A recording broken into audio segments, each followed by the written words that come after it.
Hey, super learners. We're going to continue learning about Lunar New Year today. And we're going to start actually with Happy New Year around the world. And what we're going to do after we read this story is compare and contrast. So find the things that are same and different with the United States New Year that is usually celebrated January 1st, or excuse me, that is celebrated January 1st, and we're going to compare and contrast it with Lunar New Year, which is what we have been talking about. So here is Happy New Year Around the World by Lisa Harkrader.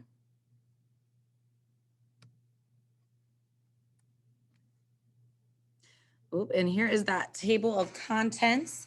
Remember, it's an informational text, and that table of contents is going to tell us what information we can find on which page. Happy New Year! New Year's Day is a holiday that people all over the world celebrate. In many places, people also get together for a big, noisy party on New Year's Eve. The New Year is not always about a big party, though. People around the world celebrate this holiday in many different ways. Some customs began in one place and have spread to others. In China, for example, people have set off firecrackers to celebrate the New Year for more than 1,000 years. Now fireworks are part of many New Year celebrations. So the picture down here, it says right here, it's what we call a label, or it's telling us about the picture. And it says, an 1800s Chinese street play celebrates the New Year. It's like a performance is what that is. New Year's Eve. In the United States, so where we live, the New Year holiday begins the night before, on New Year's Eve. People often gather with family and friends. They wait impatiently as the clock ticks down to the new year. At the stroke of midnight, they blow noisemakers. They raise their glasses in a toast. They often give each other a midnight kiss. I know, ew. And then this little caption, that's what that thing is called down here, not a label, sorry. On New Year's Eve, about 1 million people crowd into Times Square in New York City. A huge crystal ball hangs high above the square on a flagpole. At 11:59 p.m., 1 minute to midnight, the ball begins to drop. It lands exactly at midnight. So if you've ever been able to stay up and watch a New Year's party, a New Year's Eve, especially in Times Square, that's the biggest, most popular one in the United States. It's really cool to watch. And then all the confetti and a whole bunch of balloons drop. It's really cool. Really big mess to clean up, though. Around the world. Many countries hold New Year celebrations similar to parties in American cities. Crowds flock to Trafalgar Square, in London, England to celebrate. People pack the streets to party in Paris, France. More than 1 million Australians crowd Sydney Harbor to watch fireworks shoot from the Sydney Harbor Bridge. Here's the other caption. In Sydney, Australia, which is all the way across the ocean, some people watch the fireworks from boats because they set the fireworks off on the bridge. It's pretty cool. In Denmark, that's another place, people throw old dishes at their friends' homes. If you find many broken dishes, you will have many friends in the new year. Wow, that's an interesting tradition. In Wales, it's not like whale, like, there's a place called Wales. People open their back door at the first stroke of midnight. This lets out the old year and any bad luck. On the 12th stroke of the clock, they open their front door. This lets in the new year and good luck. So people in Denmark are called Danes. And this caption down here says, Danes save dishes all year long to throw at friends' houses. Personally, I think that's a waste of dishes, but that's not a tradition that I celebrate, and that's okay. It's interesting to learn new facts. At midnight in Spain, each time the clock strikes, people eat one grape. The grapes bring good luck. Each grape stands for 1 month of the new year. So if the 4th grape is sour, the 4th month, April, might be sour too. This custom has spread to Portugal and Latin American countries. In Peru, another place, they eat a 13th grape for extra good luck. This is something I've actually been able to participate in when I was a little bit younger, when I was in high school and college. One of my best friends, I would celebrate New Year's with her family, and this is a tradition that they did because their family was from Spain and from Venezuela. It's pretty cool. New Year's Day. In the United States, many people start the new year by singing Auld Lang Syne, an old Scottish song. They sing it just after midnight on New Year's Day.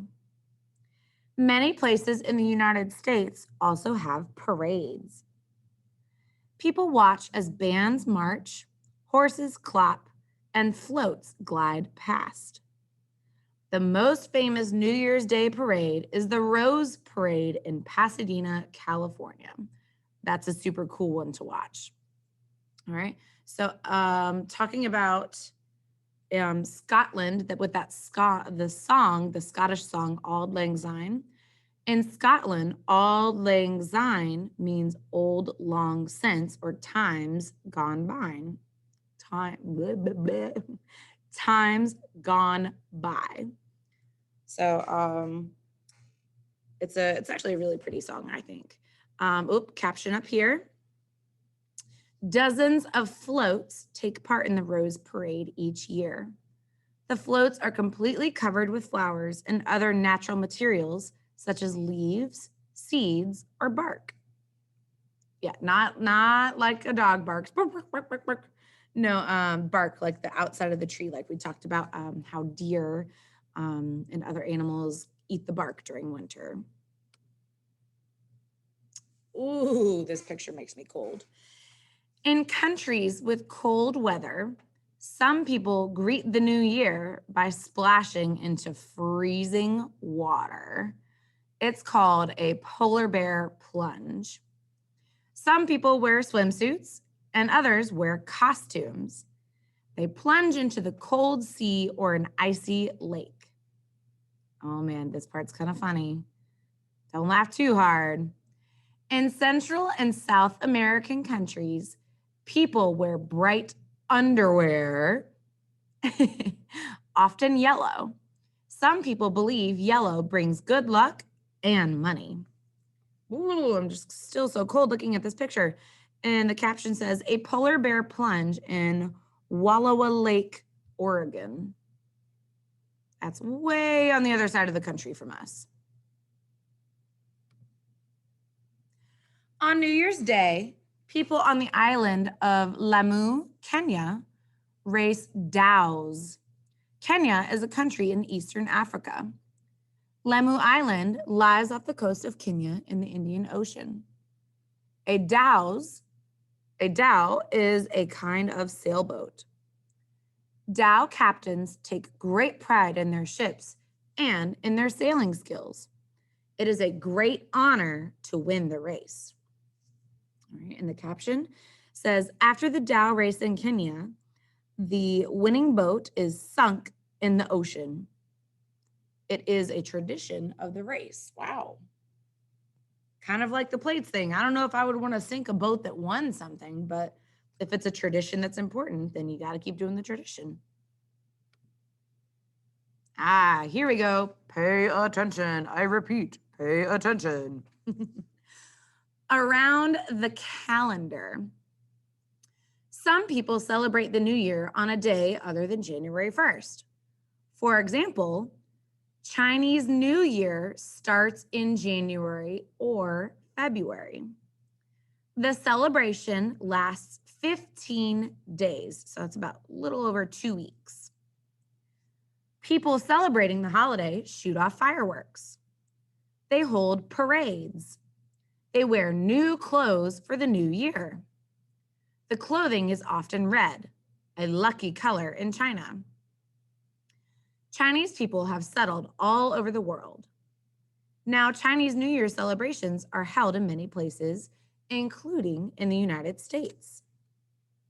So here is the picture with our caption. It says, Chinese New Year parades are often led by giant dragons that snake through the streets.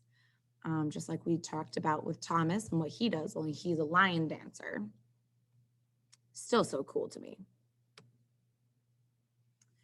Rosh Hashanah is known as the Jewish New Year. It takes place over 2 days, usually in September or October. Unlike the New Year other cultures celebrate, Rosh Hashanah is not a time for merrymaking. It's a holy time. But Rosh Hashanah is a time when Jews make up for past wrongdoings and plan for a better year. All right. In Hebrew, which is the language that many Jewish people speak, Rosh Hashanah means head of the year. One greeting during this holiday is Lishana Tova. It means for a good year. And then down here, Jews sound a shofar 100 times each day of Rosh Hashanah. A shofar is a ram's horn. It is blown like a trumpet. Once you get a little bit older and you study some of the stories of the Bible, you hear a little bit more about the Hebrews and the Jewish people, and even some things like this. Makes me think of Battle of Jericho. All right. For Muslims, the Islamic New Year, Al-Hijra, is a holy time as well. It is a time for personal reflection more than parties. While many countries use a 365-day calendar based on the sun, the Islamic calendar is lunar. It's based on the moon. The first day of the year begins at the first sighting of the lunar crescent after the new moon. What shape does a crescent kind of look like? I think of a fruit, a yellow fruit. I think of a banana. Since the lunar calendar is 11 to 12 days shorter than the solar calendar, the Islamic New Year changes each year. In 2013, it fell in early November. Wow. By 2023, the New Year will fall in July. Interesting. Resolutions. Ooh, that makes me think of Squirrel's New Year's resolution, that story that we read. The New Year is a time when people make resolutions. They decide to do things better in the coming year. They may break bad habits, such as being messy. They may start good habits, such as saving money. All over the world, a new year is a chance to say goodbye to old problems. It's an opportunity to greet a hopeful future.